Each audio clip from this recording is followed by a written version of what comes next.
एक लड़का ट्रेन में सफ़र कर रहा होता है। सफ़र करने के दौरान उसकी मुलाकात सामने वाली सीट पर बैठी एक बेहद खूबसूरत लड़की से होती है। लड़की से मुलाकात होने के बाद कैसे वो उस लड़की के प्यार के जाल में फंसता है और अपनी ही मौत को गले लगाने उस लड़की के पास आ जाता है, और कैसे वो अपनी जान गंवा बैठता है। नमस्कार दोस्तों, आज की हमारी कहानी छत्तीसगढ़ की है। छत्तीसगढ़ के कोरबा ज़िले की। कोरबा ज़िले में एक छोटा सा गांव होता है, जो वहाँ एक दिन एक पास में एक वहाँ डैम है। डैम के वहाँ पास में एक लाश दिखाई देती है लोगों को, राहगीरों को। जब लाश दिखाई देती है तो पुलिस को सूचना की जाती है। पुलिस को सूचना करने के बाद पुलिस मौके पर पहुंचती है और इधर उधर तलाश करती है। और जब पुलिस तलाश कर ही रही थी तो उन्हें काफ़ी मशक्क़त के बाद लाश से कुछ दूरी पर एक बैग दिखाई दिया। बैग में जब उन्होंने देखा तो उसमें एक आधार कार्ड, एक पासपोर्ट और एक एयर टिकट। तो पुलिस ने आधार कार्ड और पासपोर्ट के ज़रिए व्यक्ति का पता लगाया, और व्यक्ति का नाम था वसीम खान। और वसीम खान का एड्रेस रांची के एक बाज़ार का था। तो वहाँ तक खबर पहुँचाई गई, पुलिस पहुँची। उनसे जब घर वालों से पूछा गया तो घर वालों ने बताया कि हमारा बेटा नहीं हो सकता, शायद आपको कोई गलतफहमी हुई है, हमारा बेटा दुबई में है और वो यहाँ कैसे आएगा।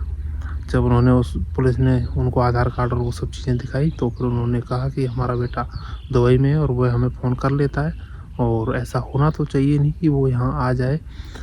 पर फिर भी जब आधार कार्ड और वो सब चीज़ें थी तो घर वालों को भी कहीं ना कहीं विश्वास था कि वही है।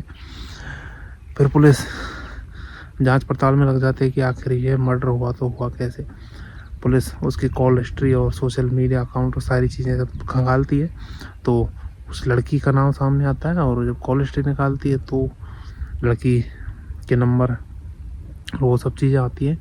फिर लड़की के घर जाया जाता है। लड़की के जब घर जाते हैं तो लड़की के घर वाले बताते हैं पुलिस को कि उस लड़की का कैरेक्टर ठीक नहीं था और बहुत बैड कैरेक्टर की थी, और हमने तो काफ़ी महीने पहले उसे घर से वो घर से निकाल दिया था, या फिर वो खुद चली गई थी, तो हमने उसे कभी वापस आने नहीं दिया।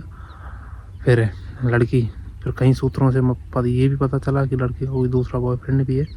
बॉयफ्रेंड का नाम राजा। तो राजा के जब घर जाया गया तो राजा भी घर से फरार। फिर दोनों के नंबर कहीं से उन घर वालों से लिए और नंबर लेकर उनकी लोकेशन ट्रेस की गई, तो वो लोग उड़ीसा के एक शहर में उनकी लोकेशन मिली। जब पुलिस उड़ीसा के एक शहर में पहुंचती है तो उन लोगों को गिरफ्तार करती है। गिरफ्तार करके वहाँ लाते हैं।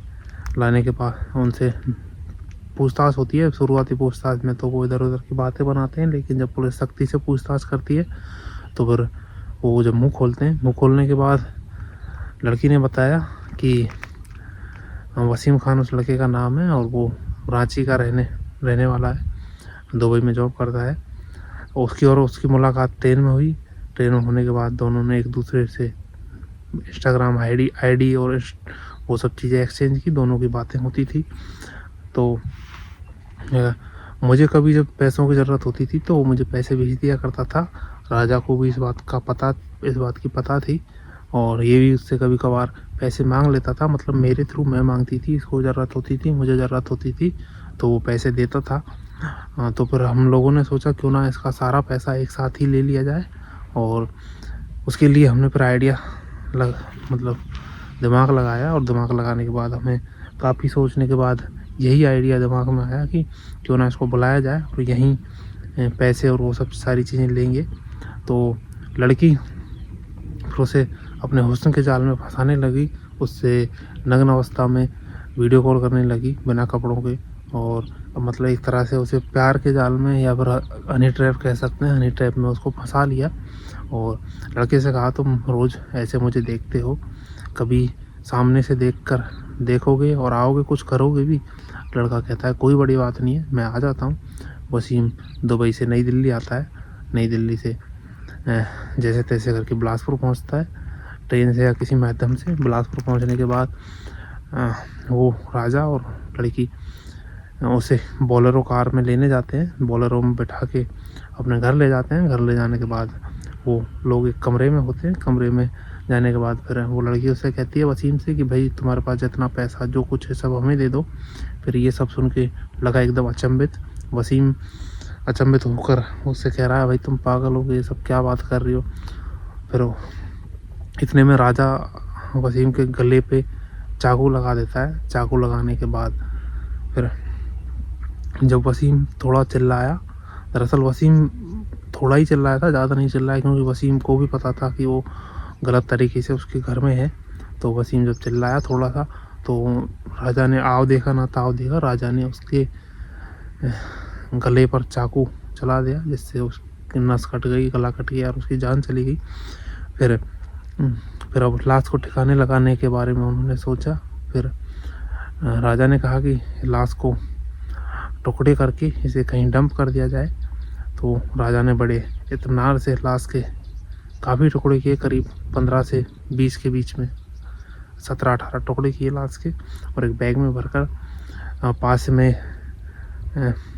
एक डैम होता है, डैम में लाश को फेंकने के लिए जब स्कूटर से वो जा रहे होते हैं तो जैसे इन डैम के पास पहुंचते हैं कुछ 2 टुकड़े वो मतलब डैम में फेंक देते हैं। उसके बाद वहाँ से पुलिस की गाड़ी गुजर रही होती है, जो हमारे यहाँ 112 या फिर PCR जो कहते हैं, वो वहाँ से गुजर रही होती है। तो वो दोनों बैग की चेन लगा लेते हैं, और जबकि पुलिस उनसे कुछ पूछती नहीं है, वो निकल जाती है पास से। लेकिन उनके मन में इतना डर पैदा हो गया था कि अब उनकी हिम्मत नहीं हो रही थी कि उसमें फेंक दे, डैम में वापस से लाश फेंक दे। वो लोग वापस घर चले जाते हैं, फ्रिज में लाश रखते हैं, और फिर 1-2 दिन बाद मौका मिलने पर लाश को वहीं बांध के किसी दूसरी जगह पर डंप करके आ जाते हैं। फिर तो दोस्तों ये थी आज की हमारी कहानी, और कहानी आपको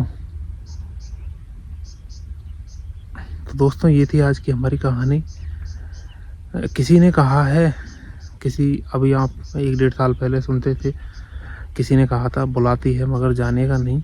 तो काश वसीम उस समय वसीम ने सुना होता है और वसीम इस बात पर गौर कर लेता, तो शायद ना जाता वो, ना उसकी जान जाती। और मेरा आप सभी से यही निवेदन है कि ऐसे सोशल मीडिया और उन सब चीज़ों पर अगर किसी से मुलाकात होती है तो सारी चीज़ें जांचें परखें तोलें, और ऐसे ही किसी से अकेले में कहीं मिलने ना जाएं।